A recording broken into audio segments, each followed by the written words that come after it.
Hey, Lee Robinson here, coming to you from American Sentinel Canine. I made a review on our Tops Wild Pig Hunter as well as a review on the Tops Hazen Legion 6.0, and these are the two knives that we're going to use for hog hunting. This one being for me, and then this one being for my son, who's only 14 years old and only weighs a little bit less than 100 pounds. So I wanted him to have a smaller knife for hog hunting. So we are going to, this time, do a review on the knife in the middle. Now, this was the knife that we originally selected for my son to do hog hunting, but I think I just made a mistake in my purchase. That said, I'm going to keep the knife. It's an excellent knife, but it was just, in my opinion, the wrong knife for my intended purpose. It's going to be a great camp knife. It's kind of similar to my Becker BK2 in blade shape, although it's a little bit bigger. And it's got a couple of features that I like better on this knife than the Becker BK2. But that said, why did I choose this knife for my son after the Wild Pig Hunter was the knife that I chose for myself? Well, for hog hunting, you want a blade that's going to penetrate really well. And because my son is not a full-grown man, he's not going to have the strength of a full-grown man. And it takes a pretty good bit of muscle, you know, to, not a lot, but a decent amount of strength to penetrate a blade all the way up to the guard in an animal. And so, since he's not quite as strong, I wanted him to have a little bit shorter blade, because while there's nothing wrong with extra blade length, if you don't use it, you're still getting a certain amount of depth. The extra blade length does add weight. So if you're not going to be able to penetrate all the way to the guard, you might as well get a lighter blade that you can penetrate to the guard and you're carrying less weight. The other thing is the Tops Wild Pig Hunter has a 1/4 inch full tang. This one has a 3/16 full tang. It has a slightly smaller grip, which means the grip is going to weigh less. But yet it still has a guard, which I kind of like, because when it comes to my son hunting, the last thing I want him to do is to slide his hand over the guard and onto the edge when he stabs and penetrates a hog. However, the reason why I think this was the wrong blade was, if you'll notice, the broadness of the blade. In this knife here, the broadness of the blade is 1 5/16 wide.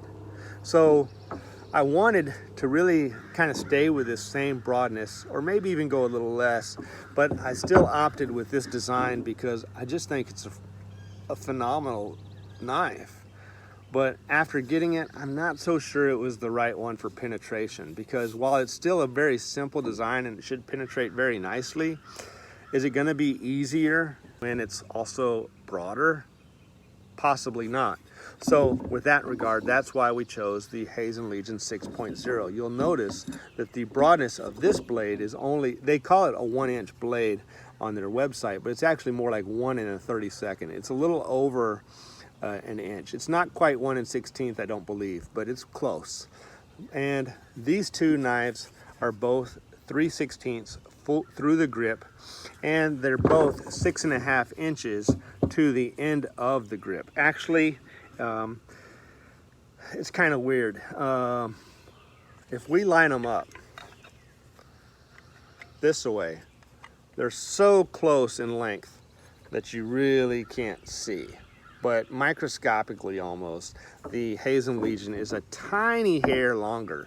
On this one here, if we measure the full blade, it's a little over 6.5. I mean, it's just a smidgen over 6.5. And even though the cutting edge stops before you get to the end, when you're penetrating a hog, you're going to be able to penetrate it all the way to the grip if you have enough pressure applied. So it's basically a 6.5 inch blade with a 6 inch cutting length. This one here is only about a 5.5 inch cutting blade length, but it still is a 6.5, near about. It's like 6 7/16 or something like that blade length. So the cutting edge is maybe a little over 5.5, but the blade length is just a little under 6.5. So it's almost the same cutting depth, but broader. And because it's broader, it weighs more. And that's why we're going to go with this one for my son to hog hunt. But with that said, let's go ahead and look at a few other features. Now, I do like this guard here, although this one's kind of got a swoop at both ends of the grip. One thing that's nice about this grip let me put it in, is there's no finger grooves here. So this is a nice blade that's going to accommodate a youth as their hand grows. They don't have to worry about their fingers lining up on the grooves of in a handle. It's going to accommodate them as they grow. This one here, as you grow, your fingers, are not going to stay in those grooves the whole time. So this is more for an adult, in my opinion. This one here does have a finger groove, but it only has one. The rest of it's smooth, and so it's not going to be a problem on that. Now, one thing that's cool, this one does have a lanyard hole, and even though I'm not a big fan of lanyard holes, if you're going to have one, in my opinion, it's also nice to have one in the guard. That way you could run your lanyard across your grip. I've seen some people do that, and that, in my opinion, is possibly the only way to really use a lanyard. Last thing I want is a knife hanging from my wrist while I'm out there doing something. But if for hog hunting and you want a retaining lanyard, you could do something like that. However, for it to be tight enough to prevent your hand from slipping off the back when you go to pull out, then I'm not so sure I'd really even want that, because do you really want a lanyard possibly in your way when you go to grab your knife? I mean, do you want to grab it like that? Probably not. So, I don't want to fumble and try to get my hand in there.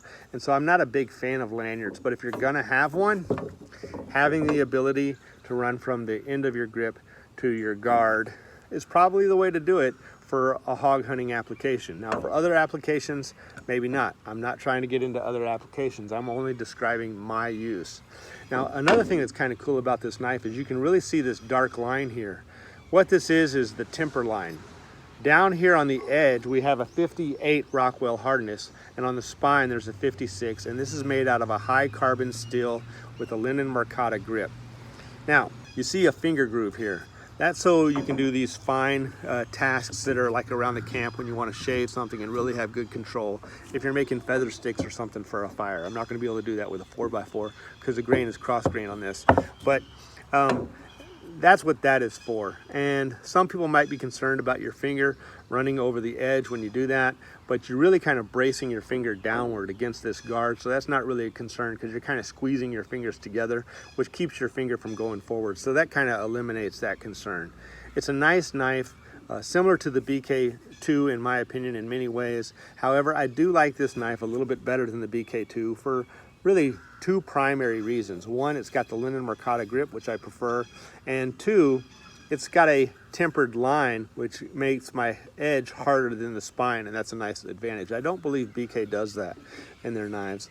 And this is kind of cool for controlled tasks, but the BK, the blade comes so close to the grip that may not be a big advantage. Now let's look at the sheaths for a minute. This is the one complaint that I have. Nothing wrong with a leather sheath. Kydex is my preferred sheath, but the one complaint that I have on this knife that I don't have on the Wild Pig Hunter, even though the Wild Pig Hunter does come with a leather sheath, is the retaining strap is on the cutting edge side of this knife, which it kind of has to be. So I understand why they did that, but when you unclip this knife, you have to be careful when you withdraw this knife to not slice your retaining strap. You can see that retaining strap is going to be right there on that edge, and if you cut that off, you'll need a new sheath. All right, so you better be careful about that. One thing they could have done to avoid that is to use Kydex like they did on their Hazen Legion 6.0. You don't have to worry about that. It's retained, nothing to cut off. That's the sheath that they should have used on the Silent Hero. Now, why is that not a concern for the Wild Pig Hunter? Well, on the Wild Pig Hunter, the guard goes on both sides of the blade. So the retaining strap on the Wild Pig Hunter is wisely placed on the back side, the non-cutting edge of the blade. And because of that, you don't have to worry about destroying your sheath. Now, I did add a drain hole. In my opinion, it would be nice if they added the drain hole on right here. I added a drain hole with a hole punch. I think they should add that in all their leather sheaths because leather gets wet and it holds water. So I want it to kind of pour out quickly rather than being absorbed into the material if I ever happen to get into a lake. I want it to drain quickly before it absorbs a lot of water when I get out. It's going to absorb some and it's still going to require drying, but it's not going to be as bad as if you have a cup of water filled into your sheath and now it's just got nowhere to go except for to soak into the leather. So I'll be adding a drain hole on this one. So that's my review on the Tops Silent Hunter. If I've said anything that you think I missed out, please feel free to add in the comments. And if you like this video, please give us a thumbs up and subscribe to our channel. This is not a knife review channel. This is just a few knives that I have discussed for our own applications. Y'all have a blessed day. See you around.